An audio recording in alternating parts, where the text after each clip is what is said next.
सच्चा प्रेम भाग 1। मास्टर साहब समझ नहीं पाते थे कि आखिर बेटा चाहता क्या है। कभी कभी उन्हें भीतर ही भीतर गुस्सा भी आता। लड़का कितना हृदयहीन है, पिता की भी इज्जत करना भूल गया है। पर बेटा करता भी क्या, उसके पास तो एक ही हृदय था जिसे वह पहले ही किसी को अर्पित कर चुका था। एक दिन मास्टर साहब ने लड़के को अपनी पुश्तैनी छड़ी में इशारा करते हुए अपने पास बुलाया। लड़का भीतर ही भीतर डरा। हालांकि वह 23 साल का हो चुका था, लेकिन जानता था कि बाबूजी का गुस्सा बहुत तेज है। जब वे गुस्से में बोलते हैं तो लगता है कि आकाश में बिजली कड़क रही है। वह संभलते हुए उनके पास गया और 6वीं 7वीं क्लास के बच्चे की तरह उनके सामने बैठ गया। मास्टर साहब ने उसे प्यार से निहारा, उसके सिर पर हाथ फेरा और बोले, महेश, तू चाहता क्या है? बेटा, तेरे मन में कुछ और हो तो बता। महेश भीतर ही भीतर चहक उठा। बाबूजी, एक लड़की है, एक लड़की है। दुनिया में तुझे एक ही लड़की नजर आई? बाबूजी, वह लड़की है जिससे मैं शादी करना चाहता हूँ। किसकी लड़की है? कहाँ रहती है? उसके पिता का नाम हीरानंद है। लड़की इलाहाबाद में मेडिकल कॉलेज में पढ़ रही है। उसका आखिरी साल है इस शहर में। अच्छा, किस मोहल्ले में? कौन से ब्राह्मण हैं? ब्राह्मण नहीं हैं बाबूजी, एससी या एसटी में आते हैं। तेरा दिमाग खराब हो गया है? तूने हरिजन लड़की को पसंद किया। मेरे कुल खानदान का नाम रोशन करने चला है। तो ठीक है बाबूजी, मैं सारी उम्र शादी ही नहीं करूँगा। लड़की भी नहीं करेगी। यदि जबरन किसी अन्य के साथ उसकी शादी करने की कोशिश की गई तो वह आत्महत्या कर लेगी।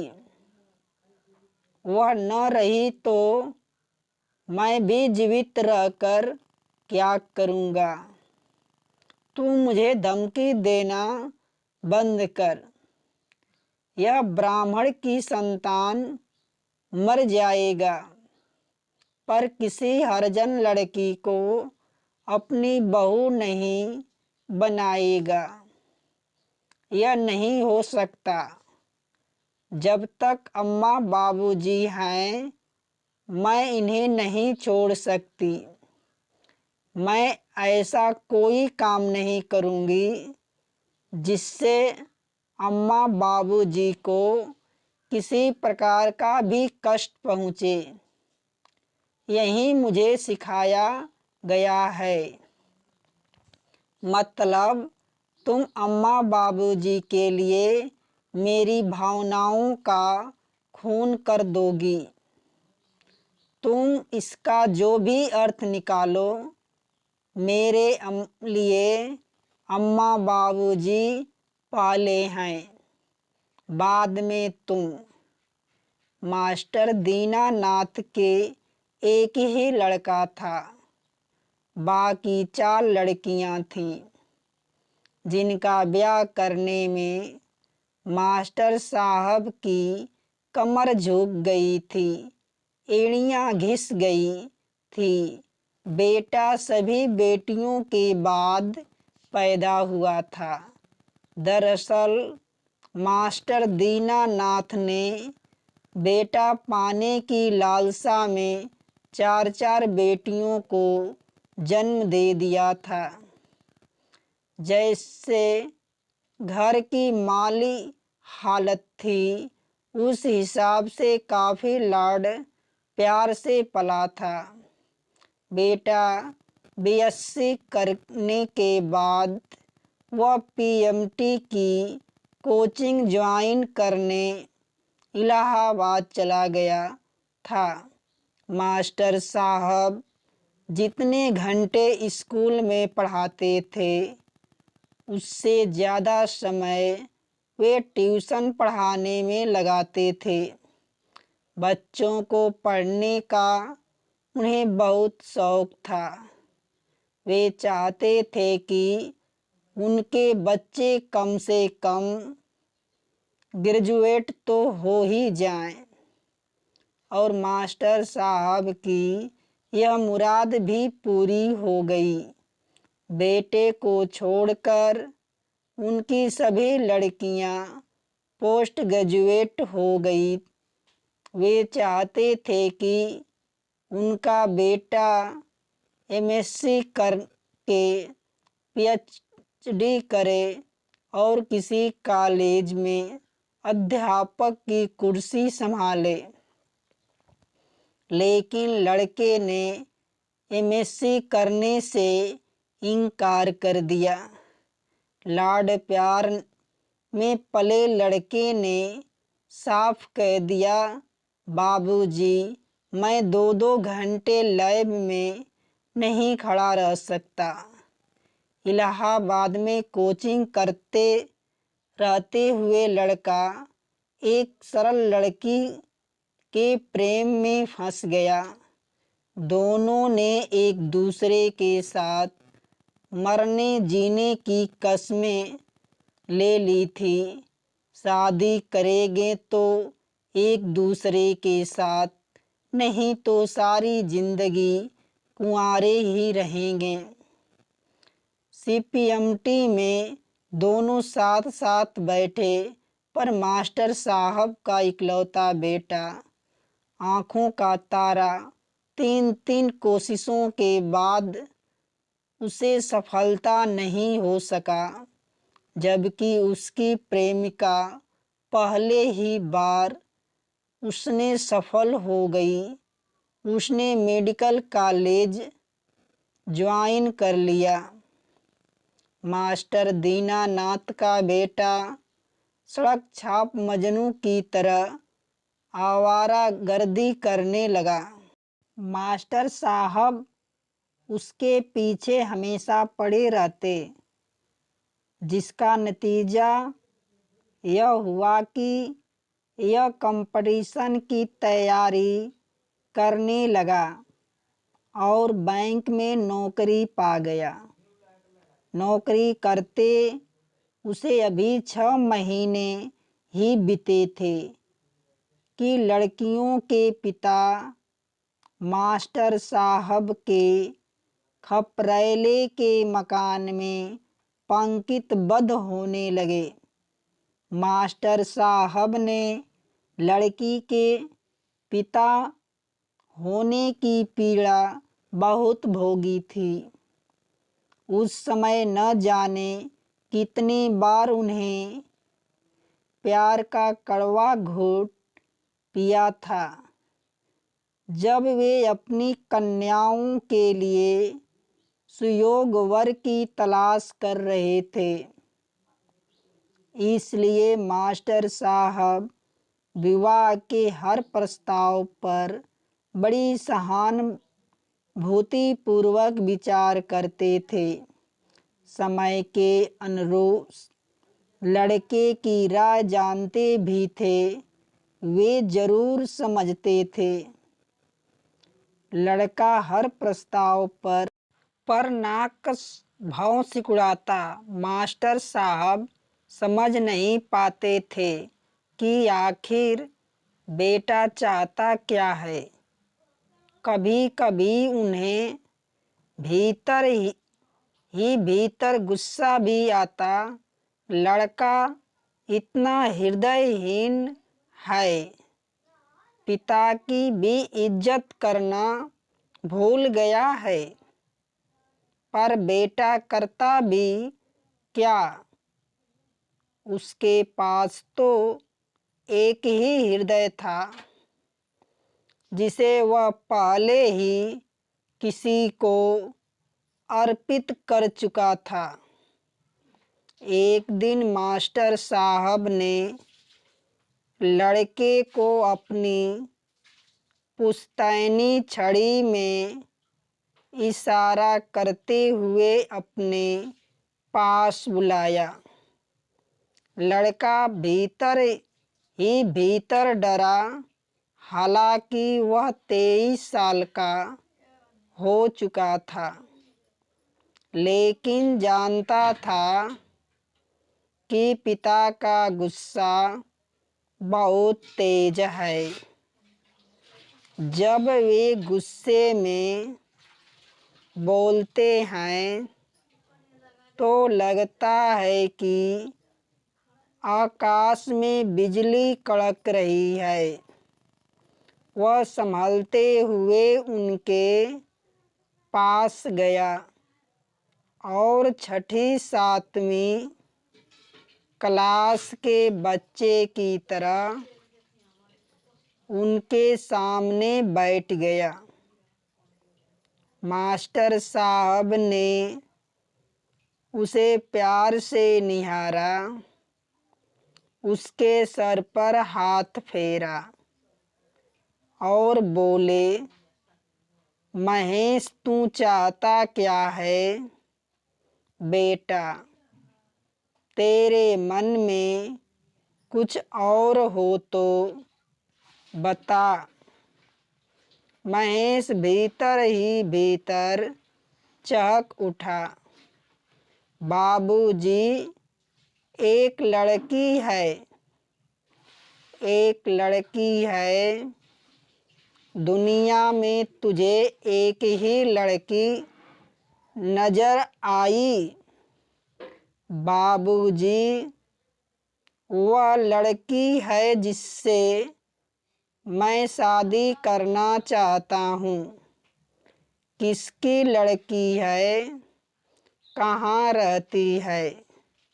उसके पिता का नाम हीरानंद है।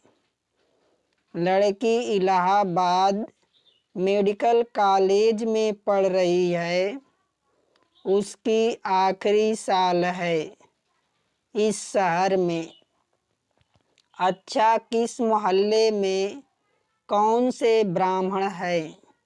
ब्राह्मण नहीं है बाबूजी, एससी या एसटी में आते हैं। तेरा दिमाग खराब हो गया है। तूने हरिजन लड़की को पसंद किया।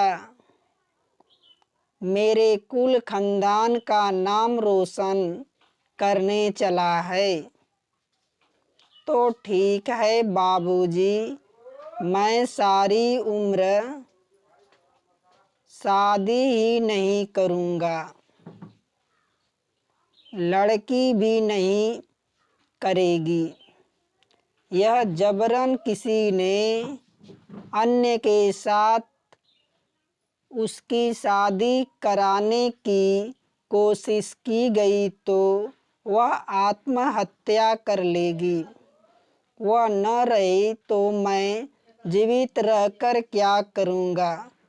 तू मुझे धमकी देना बंद कर।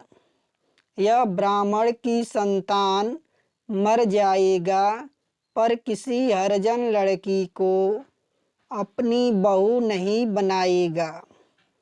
बाबूजी, मैंने आपको कई बार जाति पाति के खिलाफ भाषण देते सुना है। मास्टर साहब ने कोई उत्तर नहीं दिया। वे शोकाग्रस्त हो उठे थे।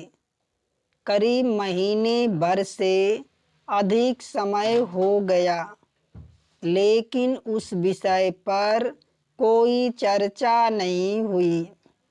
महेश के विवाह के प्रस्ताव आते जा रहे थे। लड़का अभी शादी नहीं करना चाहता। यह कहकर बाबूजी सभी प्रस्तावों को टाल रहे थे। एक शाम महेश ने आकर उनसे कहा, बाबूजी, गोपी के पापा आए हैं। कौन? गोपी, वही लड़की जिसकी मैंने आपसे चर्चा की थी। तूने उन्हें बुलाया था? नहीं बाबूजी, हो सकता है गोपी ने भेजा हो। मुझे किसी ने नहीं मिलना। कह दे मैं घर पर नहीं हूँ। बाबूजी, आप तो हमेशा सच बोलने की शिक्षा दे रहे हैं। घर आए व्यक्ति का अपमान तो नहीं करना चाहिए। ठीक है, भेज दे उन्हें। थोड़ी ही देर में एक सुदर्शन चेहरा आकर मास्टर साहब के सामने खड़ा हो गया और वह लंबा कद, गोला भरा चेहरा, करीने कटे बाल, आँखों पर सुनहरे फ्रेम का कीमती चश्मा, दुधिया रंग की पैंट शर्ट। आगंतुक ने हाथ जोड़कर उन्हें प्रणाम किया। मास्टर साहब ने उन्हें बैठने को इशारा किया। बैठते ही वह कहने लगे, मुझे आलोक कहते हैं। मास्टर साहब की आंखें आश्चर्य से फैल गई थी। वे चुपचाप आलोक जी को निहारते रहे। उनकी समझ में नहीं आ रहा कि वे क्या उत्तर दें। आलोक उनका असमंजस भरा चेहरा भली भांति पढ़ चुके थे। ख्वासापुर में मेरा घर है। मेरी 3 बेटियां और 2 बेटे हैं। दोनों बेटे इंजीनियर कॉलेज में पढ़ रहे हैं। दोनों बेटियां मेडिकल कॉलेज में हैं। तीसरी बेटी इंटर में है। वहीं बेटी का यह आखिरी साल है। मेरी बड़ी बेटी गोपी आपके बेटे महेश से शादी करने की हट कर बैठी है। महेश उसका सहपाठी रहा है। मैंने उसे बहुत समझाया कि इस देश में जातीय के जड़ बहुत गहराई तक गए हैं। जातियां कर्म के आधार पर बनती थी, लेकिन धीरे धीरे जन्म को ही जातियां पर आधार मान लिया गया है। एक ब्राह्मण हरिजन लड़की को अपनी बहू बनाने का साहस कैसे करेगा? लेकिन गोपी की माँ ने मुझे समझाया कि एक बार मैं आपसे मिलकर आपकी राय जान लूं। हो सकता है कि आप जाति पाति को न मानते हों, इसलिए आपको कह दिया। मेरी लड़की बड़ी जिद्दी है। मैं जानता हूँ कि वह कहीं और शादी करने को तैयार नहीं होगी। मैंने यदि उस पर दबाव डाला तो मैं उसे खो बैठूंगा। आप कहते क्या हैं? मैं इलाहाबाद विश्वविद्यालय में समाजशास्त्र विभाग में रीडर हूँ। देखकर आप एक बार मेरी लड़की, मेरी पत्नी और मेरे बच्चे से मिल लें, उनसे बातचीत कर लें, हमारा रहन सहन देख लें। किसी प्रकार की औपचारिकता की ज़रूरत नहीं है। शायद आपको मेरा प्रस्ताव पसंद आ जाए।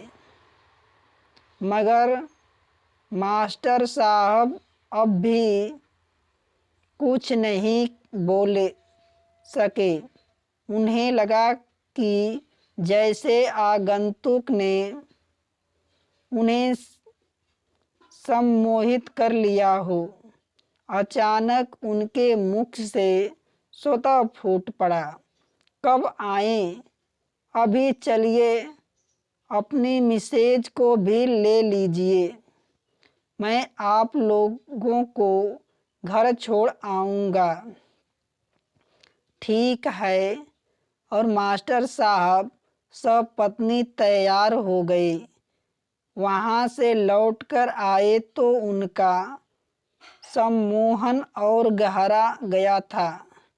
घर के बाहर का लॉन, साज सज्जा, घर के सदियों का सुविचारपूर्ण व्यवहार, रहन सहन का ऊंचा स्तर, बड़ी बेटी गोपी, छोटी आरती, सबसे छोटी अलका, बड़ा बेटा सोहन, छोटा अवधेश, आलोक की पत्नी कल्याणी, उनका रंग रूप, कद काठी, बातचीत का ढंग, सभी कुछ मास्टर साहब को प्रभावित कर गया।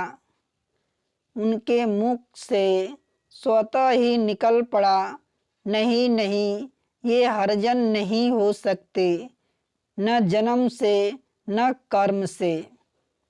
मेरे बेटे की पसंद बुरी नहीं है। रात भर वे आलोक के बारे में सोचते रहे। वे गोपी से बहुत प्रभावित हुए थे। वहीं दशा मास्टर साहब की पत्नी की भी थी। सुबह होते होते उन्होंने निर्णय ले लिया, जिसकी सूचना उन्होंने फोन पर आलोक को दे दी। 2 महीने बीतते बीतते महेश और गोपी की शादी हो गई। गोपी का MBBS पूरा हो चुका था। दौड़ धूप करके गोपी की नियुक्ति नज़दीक की एक स्वास्थ्य केंद्र पर करवा दी गई। गोपी ने कुछ ही महीनों में मास्टर साहब के पूरे परिवार को अपनी व्यवहार कुशलता के बल अपने बस में कर लिया, जिसकी सूचना उन्होंने फोन पर आलोक को दे दी।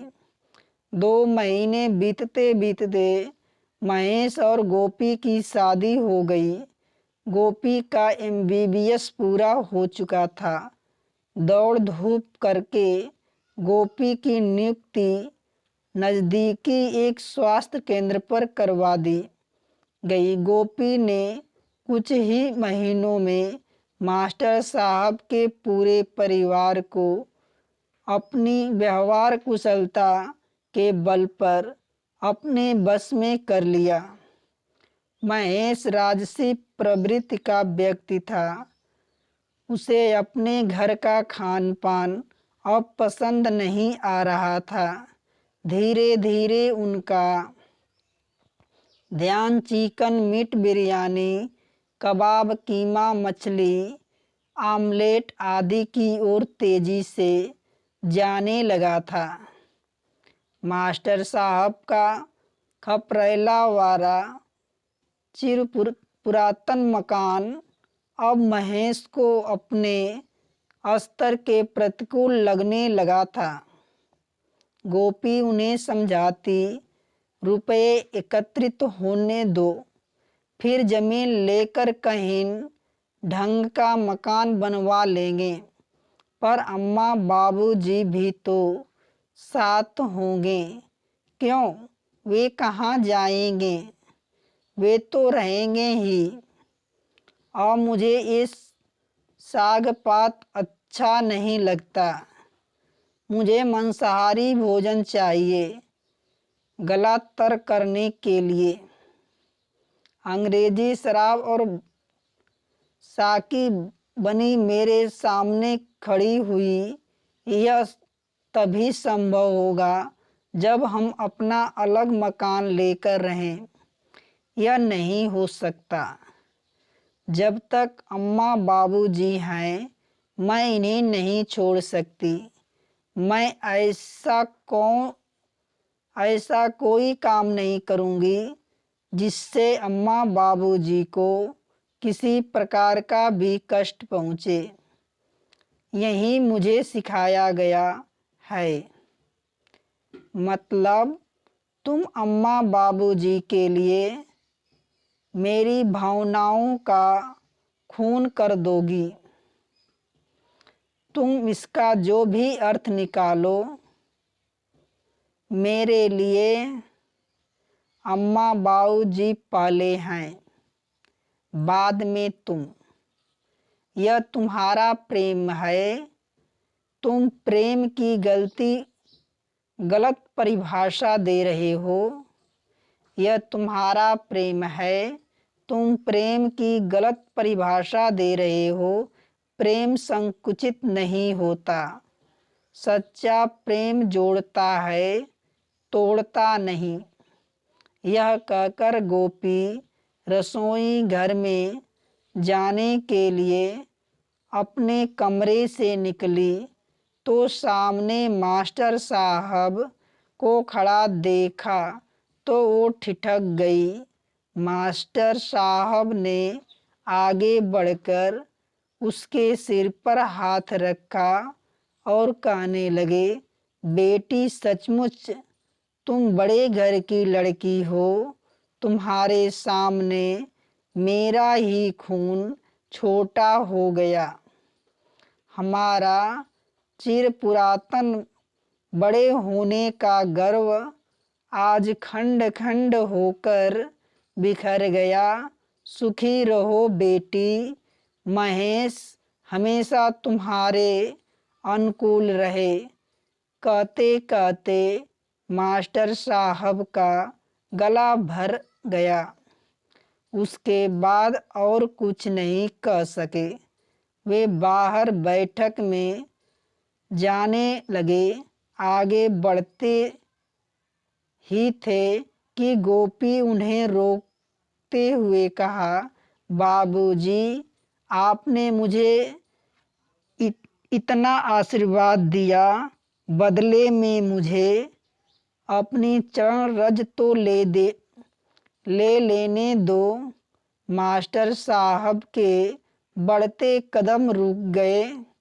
गोपी ने आगे बढ़कर उनकी चरण धूल को अपने मस्तिष्क पर लगाई।